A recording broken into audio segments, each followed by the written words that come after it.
नमस्कार, one India Hindi में आपका स्वागत है। मैं हूं शिखा धूरिया। भारत में 16 जनवरी से कोरोना टीकाकरण अभियान जारी है। देश में अभी सीरम इंस्टीट्यूट ऑफ इंडिया की कोविशील्ड और भारत बायोटेक की कोवैक्सिन का इस्तेमाल हो रहा है। अब सीरम इंस्टीट्यूट ऑफ इंडिया के सीईओ अदार पूनावाला ने बताया कि कोरोना वायरस के खिलाफ दी जा रही कोविशील्ड वैक्सीन अगर 2 से 3 महीने के अंदर दी जाती है तो ये 90% तक असरदार होगी। ऑक्सफोर्ड और एस्ट्राजेनेका के सहयोग से विकसित कोविशील्ड वैक्सीन का निर्माण भारतीय company serum institute of India कर रही है। दरअसल पिछले दिनों कई ऐसे केस सामने आए थे जिसमें कोरोना वैक्सीन लेने के बाद भी कई लोग कोरोना वायरस से संक्रमित हुए थे।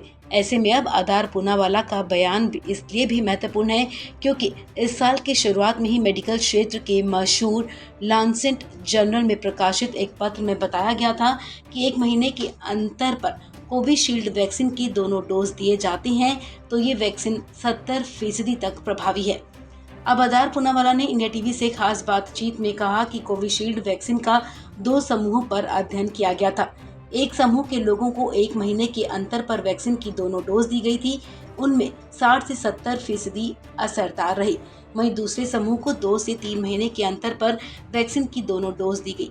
ऐसे लोगों में वैक्सीन 90% असरदार पाई गई है। पूनावाला ने आगे बताया कि अगर आप दूसरी वैक्सीन को भी देखेंगे तो 2 टीकों के बीच जितना ज्यादा अंतर होगा वैक्सीन उतनी ही ज्यादा असरदार रही है। आपको बता दें पिछले महीने ही सरकार ने वैक्सीन की निगरानी कर रहे राष्ट्रीय विशेषज्ञ समूह की सलाह पर कोविशील्ड वैक्सीन की पहली और दूसरी डोज के बीच का अंतर बढ़ा दिया है। आपको बता दें पहले 4 हफ्ते के अंदर दूसरी डोज देनी थी, लेकिन अब इसे बढ़ाकर 8 हफ्ते कर दिया गया है। विशेषज्ञ समूह ने दूसरे देशों से प्राप्त डाटा के आधार पर यह फैसला लिया है, जिसमें पाया गया था कि 6 हफ्ते से ज्यादा के अंतर पर वैक्सीन की दूसरी डोज देने पर वैक्सीन का असर बढ़ जाता है। पूनावाला ने यह भी कहा कि हमें 50 साल से कम उम्र वाले लोगों में 1 डोज के बाद ही जबरदस्त रिस्पांस मिला है। उन्होंने कहा कि हम कह सकते हैं कि वैक्सीन के 1 डोज से ही 1 महीने बाद जबरदस्त सुरक्षा मिल जाती है। अदार पूनावाला का कहना है कि करीब 70% लोग 1 डोज से ही पूरी तरह सुरक्षित हो जाते हैं, लेकिन लंबे समय तक प्रतिरोधक क्षमता पाने के लिए दूसरी डोज लेना जरूरी है। इस खबर में फिलहाल इतना ही। तमाम अपडेट्स के लिए आप बने रहिए वन इंडिया हिंदी के साथ।